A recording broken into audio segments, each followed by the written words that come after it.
Hello, my name is Alex and welcome to the Museumpark Orientalis at the Temple of Mithras.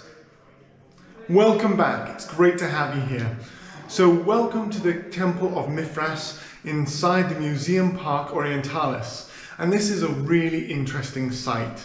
Now, if you've been with the channel for a while now, you'll probably have seen my little video on the Temple of Crawborough on Hadrian's Wall. And alongside this as well, I did a video on the Mithraic cult as a religion. So these are two videos you've already seen. But obviously, as the fact that, the Roman Empire sort of fell apart in the 5th century AD in the West, and obviously later on it becomes fully Christian, we don't have Mithraic cults or Mithraic temples in existence anymore.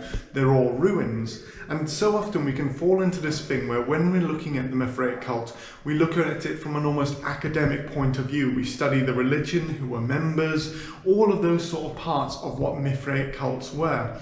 And so because we don't have the temples, we can't actually get some of the lived experience as such that maybe is a little bit more anthropological. So today when people study religion, you can attend, a church service, you can go to the mosque, you can go to a synagogue, you can go and experience a Buddhist monastery, all of these different modern religions.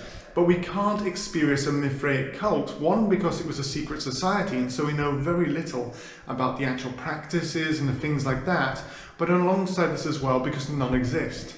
So here at the Museumpark Orientalis here in the Netherlands, there's a lovely little reconstruction of what an actual Mithraic temple would have been like, and so we can get an experience of that. So why don't we go inside now and we can have a little look at it as well. So I'll just come inside here. And here we are inside the Mithraeum, and straight away it is amazing to be inside here. Obviously it's been lit up with modern lighting, but you still get a sense of what a Mithraeum would have been like. To start off with, just starting here, you can see all of the symbols going down of the different ranks of the Mithraic cult. And so you can see the different ranks just in front of me going all the way up to finally where you have the father and also Mithras himself. You can see it's been set out because a big part of the Mithraic cult, you can see it's been set out for food, because obviously a big part of the Mithraic cult was these group meetings where you'd lie down together, and these raised benches on the side would have cushions on, and so the Mithraic worshippers would lie down and have a communal meal together, which is why sometimes there's a sort of a parallel with the communion of Christianity. So when you have that here, at the far end of the Mithraeum, we actually have Mithras himself in the act of slaying the bull, and you can see down in the bottom right hand corner his dog is actually attacking it. You can see other divine figures around, but Mithras in the center there slaying the bull as a part of the creation story, as well as other symbols from the Mithraic cult and the zodiac all around him as well. So that is a big thing, a part of the Mithraic cult, was the idea that he had created the world and the sacrifice of the bull, but the other part as well would have been the aspect of fire and light, because before we turned on the lights in here, this was pitch black. So entering the Mithraeum was like entering a cave, and the cave was a big part of the Mithraic cult. The idea that you entered into this cave and darkness, and then Mithras had created the world, brought forth light, and then built it all with the sacrifice of this bull. So if you can imagine sitting in here, and the only light you have is from small little Roman oil lamps all the way around the outside, suddenly that adds a new element. It's dark, it's the flickering light of the oil inside of here, and how the light dances across the walls would have suddenly influenced the way people would have interacted with this. It would have been maybe more hushed voices, or if you've got a lot of people here together speaking, you can hear the echo of my voice. So you've got the echoey nature of being inside a cave with a fire.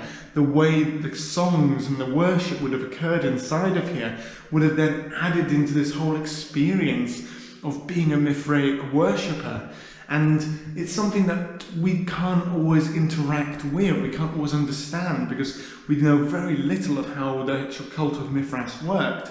But on top of this as well, the actual physical experience of the faith, the physical experience of the religion is lost to us because we don't really have this Mithraic temple where people can gather together and reenact their religious services. So we have to imagine it by being in a place like this. And by imagining it, you get a real little sense of what this cult, this religion, this whole way of life, because you have to imagine you join the cult of Mithras and you rank up from, you know, the raven at the bottom there, right the way up to the father, who is the leader of the cult, if you have the right connections and all of that as well. Because even though it's supposed to be a sort of a cult where all the members can become a part of it, you know, your socio and economic background would have had a big impact on how you led in the cult as well. I'm pretty certain that, you know, if you've got someone of an equestrian or knightly status, or even senatorial status as a part of the cult of Mithras, and they are going to outrank and rise up within rank within the cult much more quickly than, let's say, someone who is just a normal merchant or free citizen within the cult, even if they have more experience or more time. So that would have had a big impact on the way that this cult would have been experienced as well. You've got to think, you don't leave your socio-economic status at the door. You know, it's still brought into the cult, even as much as they might have had a veneer of meritocraticness within the cult of Mithras. So it's quite a fun one to be inside here and imagine how these interactions would have occurred, how they would have worshipped, how they would have experienced this together with the lighting, the sound, the songs, the actions, the food, the smells, all of this coming together to give you this very restricted, dark and primeval place inside here. You know, the idea of that sort of a cave where you're inside and it's dark and the world hasn't yet been created, but then you bring light into the cave, you bring fire into it, you light it up, you fill it with people, and then the cult grows out of that with, you know, the focus on Mithras and his actions. So there's a real fun one right there to think about how this place would have functioned to the worshippers right back, you know, in the early 1st, 2nd, 3rd centuries AD within the Roman Empire. I really hope you've enjoyed it. It's a little bit more philosophical, but I love showing this off so you get a sense of what this place would have been like, especially when you've only seen the ruins or we've only just discussed it and the religion itself. But being inside one of these hopefully will give you the experience of what it would be like inside a Mithraeum during the Roman period. As always, I do hope you'll like and subscribe, share the video with your friends, and if you have enjoyed the video as well and you'd like to support me further, I do have links in the description below where I have both my Ko-fi account and also my Patreon, but there's no pressure whatsoever. I really hope you've enjoyed today's video, and as always, stay safe and well, and thank you so much for supporting.